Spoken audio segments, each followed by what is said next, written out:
Olá, sejam todos bem-vindos. Me chamo Simone Santana, sou fisioterapeuta e estou muito feliz em estar aqui dividindo um pouquinho de conhecimento com vocês, tá? Ao primeiro congresso de fisioterapia da Uninasal. É com muito prazer que estou aqui, grata pelo convite, tá bom? E nós vamos falar hoje sobre estimulação visual em pediatria, tá bom? Baseada na neurovisão. Talvez seja algo muito novo para vocês, mas acho bem pertinente que vocês venham a entender um pouco sobre esse novo rumo, esse novo olhar, né? A neurovisão é realmente uma área que a gente da fisioterapia está atuando, né, ao longo do nosso país, né, em específico São Paulo. A gente tem muitos reabilitadores visuais formados em neurovisão, tá bom? Fiz minha formação também lá em São Paulo e Curitiba. Então nós temos alguns estados do nosso país que já tem a neurovisão assim bem forte, tá? Aqui em Salvador está chegando, né? Eu sou a primeira pioneira fisioterapeuta em neurovisão e espero que vocês gostem dessa palestra, tá? E que, sim, de repente se interesse, tá? Por uma área extremamente inovadora, tá bom? Vamos começar? Bom, nós vamos falar então sobre a estimulação visual em pediatria baseada na neurovisão. E o que é a neurovisão? A neurovisão é a ciência que estuda o processamento visual através de informações captadas pelos olhos. Essa técnica ela se baseia em respostas corticais, né, e com auxílio também dos exames de imaginologia, como a ressonância magnética e a tomografia computadorizada. A neurovisão estuda também as condições neurosensoriais de condução de estímulo neuroeletroquímico, né? As vias visuais e corticais, redes neurais e outros processamentos cerebrais subcorticais envolvidos no processamento da visão, além dos possíveis distúrbios nesse complexo sistema. Como se configura, né, o desenvolvimento da visão? Nós sabemos que o bebê, por exemplo, quando ele nasce, ele ainda enxerga muito embaçado. Como vocês estão vendo aqui nessas imagens, né, no primeiro mês de vida, ele enxerga extremamente embaçado. A partir do segundo mês, essa visão ela já começa a ficar um pouco menos embaçada. No terceiro mês já tem realmente uma resposta maior com relação a contraste, com relação à cor, tá? E a partir do sexto mês de vida é quando realmente essa visão começa a ganhar forma, tá? Então, assim, no momento do sexto mês em diante, é o momento onde a criança começa já a adquirir o alinhamento da visão. Muitos pais muitas vezes procuram tanto o oftalmo como questionam o fisioterapeuta.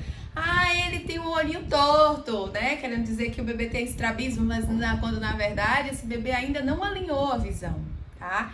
Então, assim, a partir do sexto mês de vida é quando quando a criança começa a alinhar os olhos, tá? A acionar o poder de convergência ocular. Eu vou falar mais à frente sobre o que significa convergência, o que significa a divergência ocular. Nosso próximo slide, aqui a gente fala do desenvolvimento, né? Eu trago esse artigo aqui da Universidade Federal de São Paulo, da Unifesp, tá? Da Solange Salomão, onde ela traz aqui, né, que a gente, para avaliar a visão dos bebês não verbais, né, que são os lactentes, os bebês que não falam, que ainda não tem como se comunicar com relação à visão funcional, enquanto fisioterapeutas nós avaliamos a função, tá? Nós trabalhamos com função, então nosso diagnóstico é funcional. Então nós vamos avaliar a função ocular da criança. Tá? E existem, inclusive nesse artigo aqui, traz que foram desenvolvidas algumas abordagens para avaliação da acuidade visual do bebê, que são os cartões preferenciais de Teller, tá? Então, para avaliar o bebê a partir do sexto mês de vida, a gente avalia com os cartões preferenciais de Teller. Então, quais são as alterações oculares tratadas com a neurovisão? Os estrabismos patológicos ou adquiridos, né? Nós temos também os estrabismos torsionais. Nós temos o nistagmo, a dipoplia, que é a visão dupla, baixa visão, cansaço à leitura, dor de cabeça de origem ocular. A gente recebe alguns momentos, a gente já recebeu, né, no consultório. Quando eu falo a gente, com relação a esse mundo da neurovisão, pacientes que chegam com questionamento de dor de cabeça, muita dor de cabeça e que não está conseguindo enxergar bem. Então, esses pacientes, quando a gente vai avaliar, muitas vezes está contendo um pouco mais de acionamento de grupos musculares, tá? Pode ser de retos, pode ser de oblíquos, né, durante a leitura, e fazendo com que haja um tensionamento dessa região ocular. Tá? E essa região, né, que tem aqui, está aqui na nossa fronte, né, muito próximo do córtex frontal. Então, essa região aqui, quando sofre essa tensão, pode ocasionar dor de cabeça de origem ocular, tá? Então, alterações dos movimentos sacádicos. O que seriam os movimentos sacádicos? São os movimentos em sácadas. É quando a gente está lendo e a gente perde a linha durante a leitura. Tá? Então, quando a gente perde a linha, salta uma linha, né? E aí depois tem que voltar para a linha que realmente seria a linha que estaríamos terminando de ler. Isso é alteração dos movimentos em sácadas, tá? Alteração do processamento visual também, tá? Que a gente pode ter aquela criança ou aquele adulto também, tá? Que se desinteressa, por exemplo, pela lousa, tá? Ou por assistir uma televisão, né?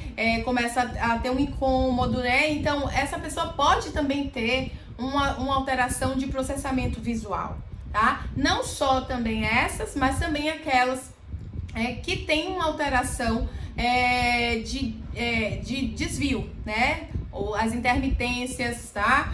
Que são aqueles desvios oculares que ora o olho escapa, ora não, tá? Que são as intermitências, certo? Que não necessariamente se configura, por exemplo, um estrabismo, tá? Mas pode se configurar uma intermitência, né? Que é aquele olho ora escapa, ora não, que é quando pode estar existindo um desajuste muscular, tá? Um desgaste ou um uso excessivo, né, de algum grupo muscular, né, dos músculos extraoculares, que são os músculos que inervam, né, toda a órbita, ok?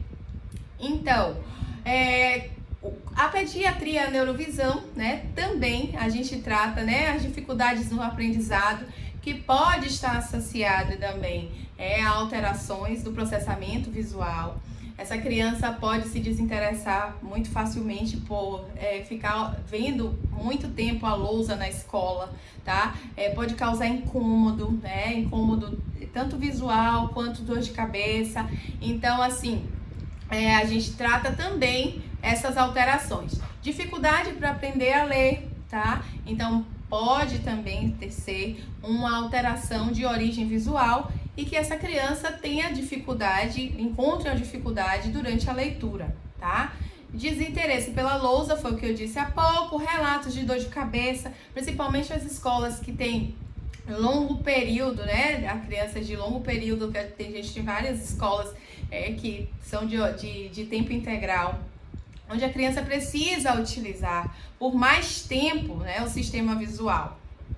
Alterações excessivas à luz, à sensibilidade também pode ser também, né, uma alteração de processamento visual com relação à luz. O quanto de luz que entra na retina pode levar incômodo a essa criança, que pode ser de origem sensorial. Quais são os tipos de estrabismos existentes? Nós temos os estrabismos em convergência, né, e os estrabismos divergentes também, além dos estrabismos torsionais, que são aqueles que há desvio para cima, tá? Ou para baixo. Então, aqui, à nossa esquerda, aqui no nosso primeiro quadradinho aqui, nós temos um estrabismo torsional, certo? Ele está desviando para baixo. No nosso segundo quadrado, nós temos aqui um estrabismo em divergência, aquele que escapa para fora, certo? E aqui no nosso terceiro quadradinho nós temos o estrabismo em convergência. Aqui a gente tem, né, a linguagem que a gente usa frente aos oftalmos, é uma linguagem um pouco mais técnica, onde a gente chama o desvio em convergência de um ET, tá? Que é o estrabismo que a gente diz que o olho desvia para dentro. Assim como nós temos o estrabismo em divergência, que é o XT. O HT, o desvio vertical ou hipertropia. Por muitos anos, vou falar agora sobre um termo chamado olho preguiçoso, né, que é o chamado ambliopia, tá? Que por muitos anos acreditou-se que a ambliopia só poderia ser possível reverter do olho preguiçoso até os 6, 7 anos de vida.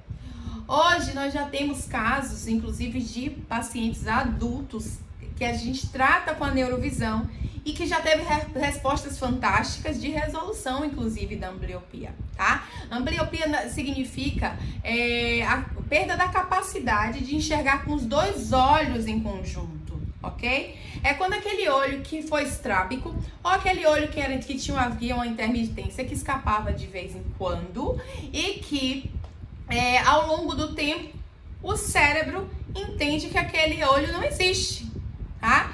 Então, o que acontece?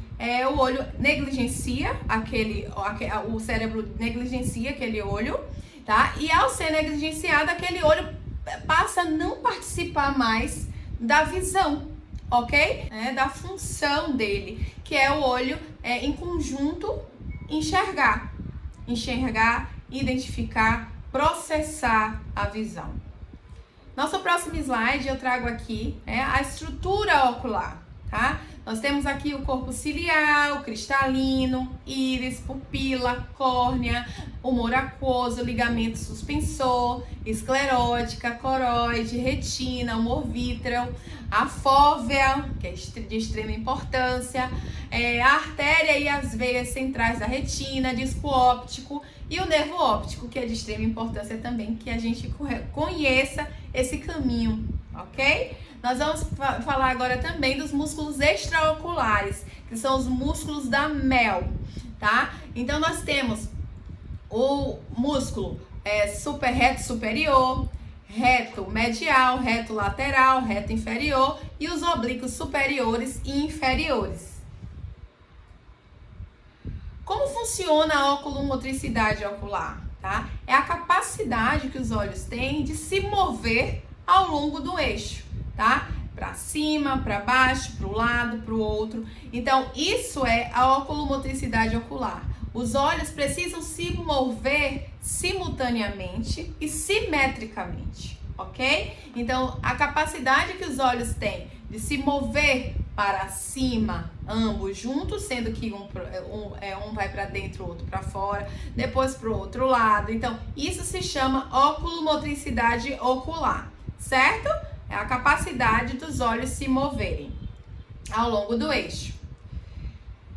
Processamento visual, como ele se dá? Para que ele aconteça, a gente precisa também, que esses olhos estejam com sua integridade funcional com relação à movimentação ocular íntegra, certo? Para que isso aconteça, os músculos devem estar funcionantes na mesma proporção, tá? No mesmo grau de força muscular, para que isso aconteça de maneira realmente adequada e esperada.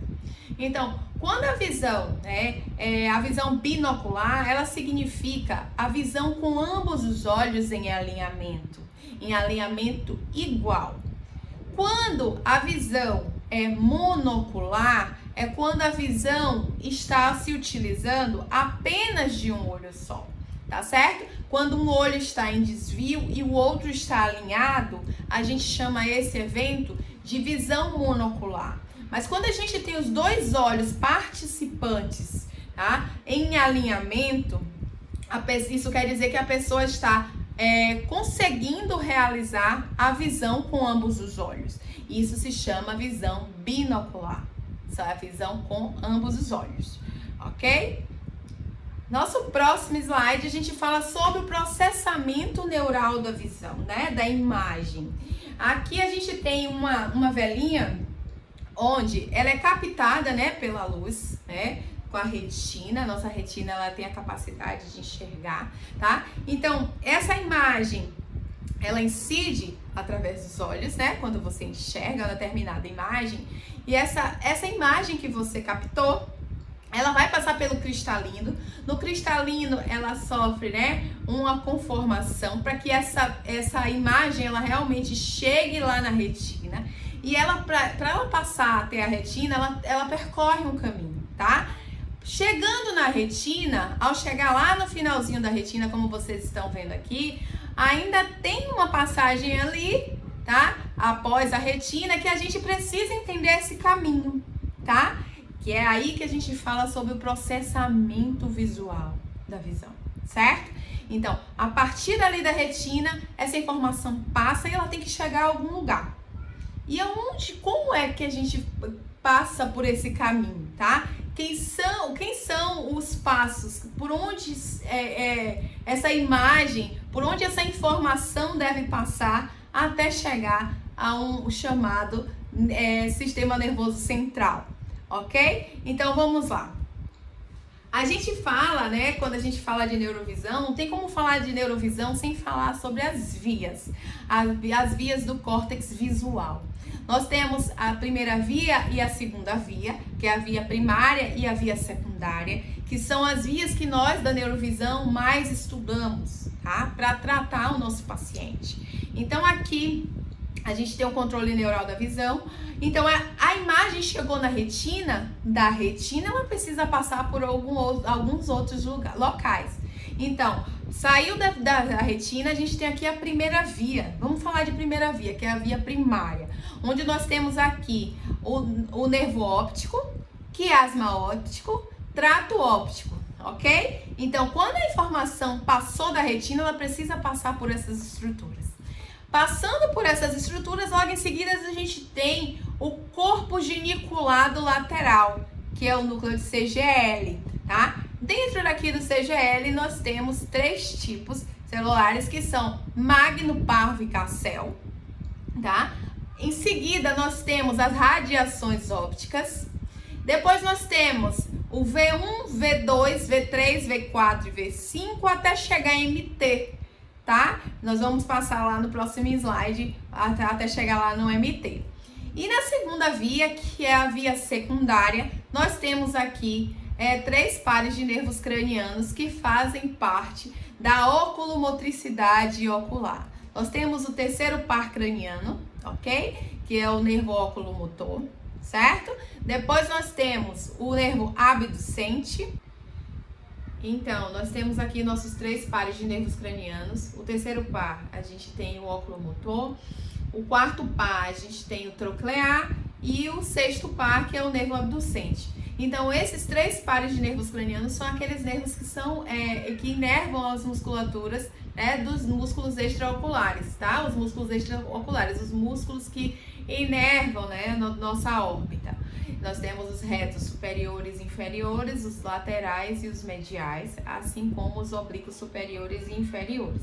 Logo em seguida, a gente tem aqui o centro de Edgar e Pérlia, que se comunica lá em cima na primeira via com o centro de CGL, tá? Então, a gente tem lá em centro de CGL o FPPR de saída, que seria uma porta para a entrada da comunicação com o centro de Edgar e Pérlia, que a gente tem lá no centro de Edgar e Pérlia, a gente tem o FPPR de entrada, que ou seja, lá em CGL a gente sai informação, né? A informação que passou lá pela retina, passa pelo nervo óptico, quiasma óptico, trato óptico, passou em CGL, possa ser que essa informação precise descer, precise ser modulada lá com relação ao movimento, tá? Com relação à movimentação dos olhos, tá? A gente tem uma via, que a primeira via, ela é muito mais sensorial, tá certo?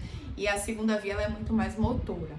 Não que não tenha interação sensorial lá embaixo também, ok? Então, logo em seguida, a gente tem o sistema vestibular e na saída a gente tem lá o cerebelo. Então, nós vamos falar agora, né, de estruturas como magno, parvo, cassel. As magnos, elas são muito mais motoras, ok? As parvos, que é aqui onde vocês estão vendo, P1, P2, P3, P4, elas são sensoriais. E aqui ao lado a gente tem as casséis 1, 2, 3, 4 e 5. Percebam que a cassel 2, eu trago ela em negrito. Por quê? Porque ela passa no meio entre uma estrutura que é motora, tá? As magnos são motoras, certo? E as parvos são sensoriais. Então a gente quer dizer o quê? Que essa cassel aqui que passa entre uma estrutura motora e outra sensorial, ela tem uma característica sensório-motora, ok?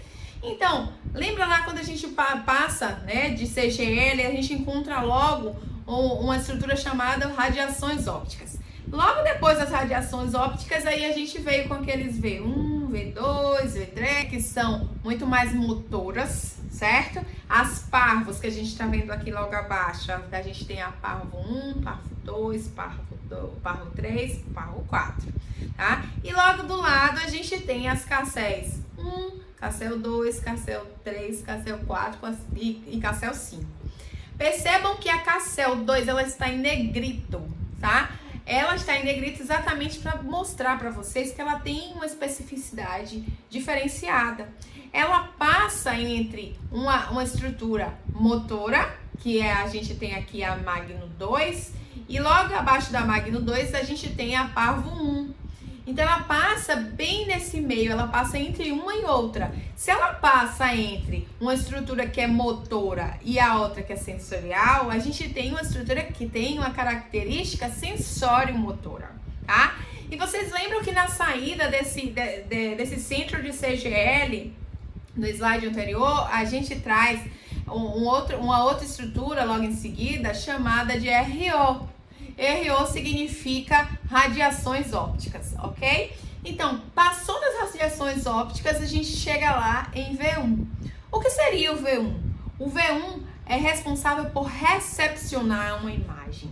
A imagem que passou lá pela retina e veio lá nervo óptico, né? Todas aquelas estruturas, a gente chega aqui, né? No finalzinho, né? Aqui, bem aqui nesse V1, a gente recepcionou, a gente recebeu essa informação, ok? Logo em seguida, vem a capacidade, né, de fusão, que seria no V2. É a capacidade de fusionar, é quando você, antes da acomodação, tá? Que é o acomodar a imagem dentro, né, da fóvea, que é logo em seguida, que a gente vem aqui falar de V3. Então, a gente tem uma fusão.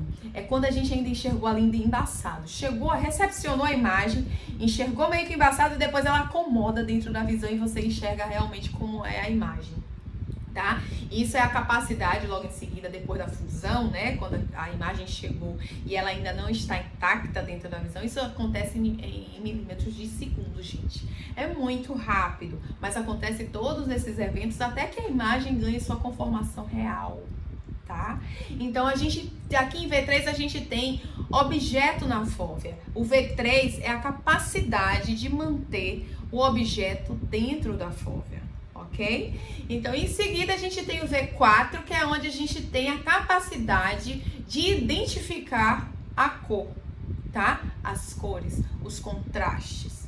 E em seguida, nós temos o V5, que é a estereopsia. O que seria a estereopsia? É a visão 3D, é a capacidade de enxergar em profundidade, ok?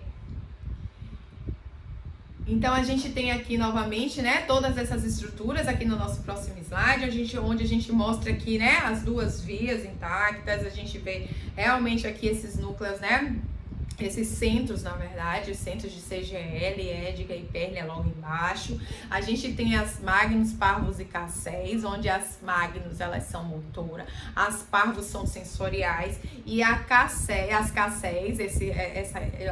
elas tem uma especificidade diferente, que é passar entre uma via que é mais sensorial, né? Uma estrutura sensorial e uma estrutura motora, logo acima, que é a magno. Então, a gente tem uma especificidade maior com as K6, ok?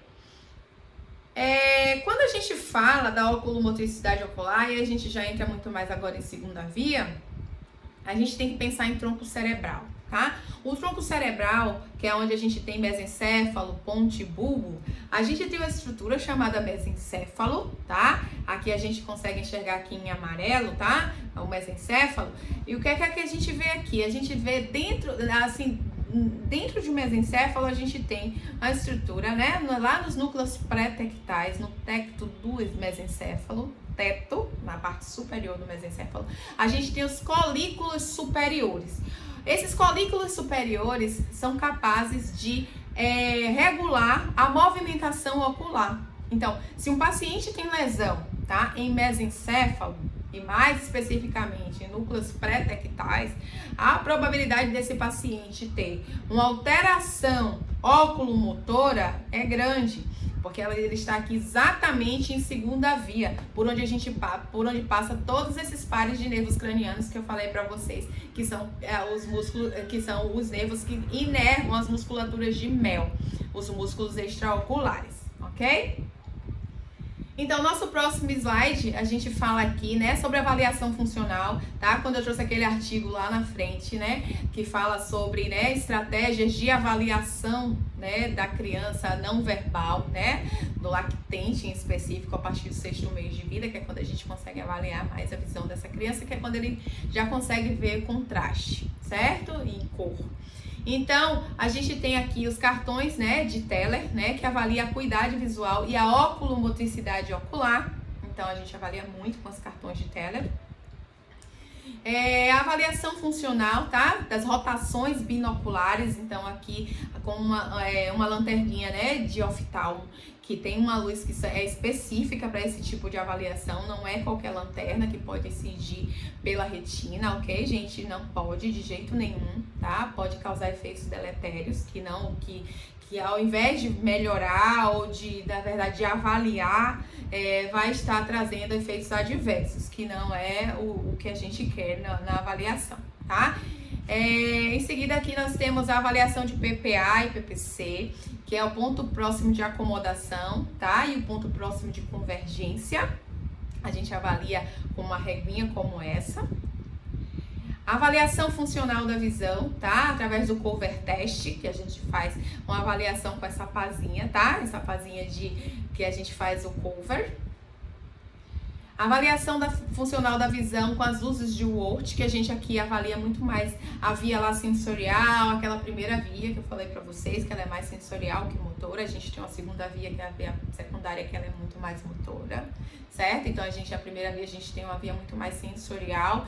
Então, aqui com a luzes de Wort, a gente avalia mesmo a sensório-motora. A gente avalia aqui quem Cassel 2, que eu falei pra vocês, tá? A avaliação funcional da visão através do teste de Shihara, o teste de Shihara, que a gente avalia aqui também ainda sensorial, aqui a gente avalia a cor, certo? Que é lá o V4, que a gente avalia a cor. Aqui é o Titmus, que a gente avalia lá o V5, tá? Que é a estereopsia, que eu falei pra vocês, que é a visão em profundidade, a capacidade de enxergar em 3D, tá? A gente avalia através desse exame, que é com o Titmus. Pode estar realizando a avaliação da acuidade visual. A gente tem outros testes que vocês podem pesquisar, podem entrar em contato comigo para a gente entender um pouco mais. Existe também a formação em neurovisão, tá? Depois me procurem que a gente pode falar mais sobre isso, tá? E vocês, de repente, se interessando, podem fazer a formação também e conhecer, né? Porque realmente é uma área que tem muito, muito conteúdo e não tem como a gente trazer tudo aqui em uma aula apenas, certo? Então, assim, a gente faz a avaliação funcional da visão, né, da acuidade visual. Logo em seguida, o processamento visual também, a gente também avalia. E a gente avalia também a oculomotricidade ocular. Como é que está funcionando esse músculo? Para daí, então, a gente ter um diagnóstico funcional e, através desse diagnóstico funcional, traçarmos nosso plano terapêutico, ok? Então eu trago aqui um caso para vocês, um caso clínico de uma criança do sexo feminino, 4 anos de idade, diagnóstico oftalmológico de estrabismo em convergência à esquerda, em uso de lente de correção de 2 graus de prisma, né, para olho direito e 2,5 para olho esquerdo, ok? E o diagnóstico funcional dela, a partir da avaliação, nós temos aqui uma oculomotricidade alterada, paralela versão ocular, ou seja, a gente tem alteração também de oblíquos, certo? Oblíquos. A gente tem a hiperativação do músculo reto medial também, à esquerda, que é o olho que está acometido, tá? E fraqueza muscular de reto lateral esquerdo, certo? Levando a uma alteração em convergência, certo? É aquele olho que ele puxa para dentro, ou seja, é unilateral, não é bilateral, era um olho só, certo? Em alteração. Então, quais foram os exercícios de plano terapêutico mediante ao diagnóstico funcional dessa paciente, tá? Então, o que a gente fez? A gente fazia exercícios binoculares e monoculares também, com o uso de tampão, certo? Com tampão terapêutico, tá? Partindo da convergência para a divergência, ou seja, essa paciente tem uma convergência excessiva, certo? Com estrabismo. O que a gente faz? A gente faz exercícios e estímulos que venham a trazer a função ocular dela, elevando o olhar. Quando a gente eleva o olhar dessa paciente, a gente traz esse olho para a divergência, ou seja, esse olho abre, certo? Se eu trago o exercício para ela muito para próximo da visão e do rosto, o que ela vai fazer? Ela vai aumentar o poder de convergência. E o que acontece se ela já tem uma convergência que está alterada? Esse olho já converge demais, o olho esquerdo. E a gente continua a trazer os exercícios muito próximo ou para baixo, o que vai acontecer? Esse olho vai convergir mais. E não é isso que nós queremos. Então, o que a gente faz? A gente traz exercícios, traz estímulos. Esses estímulos realmente são baseados no processamento visual, para que, além do processamento visual que a gente trabalha lá em primeira via também, com a questão sensorial, a gente também trabalha com os exercícios de oculomotricidade ocular lá de segunda via, onde a gente tem uma via muito mais motora, ok?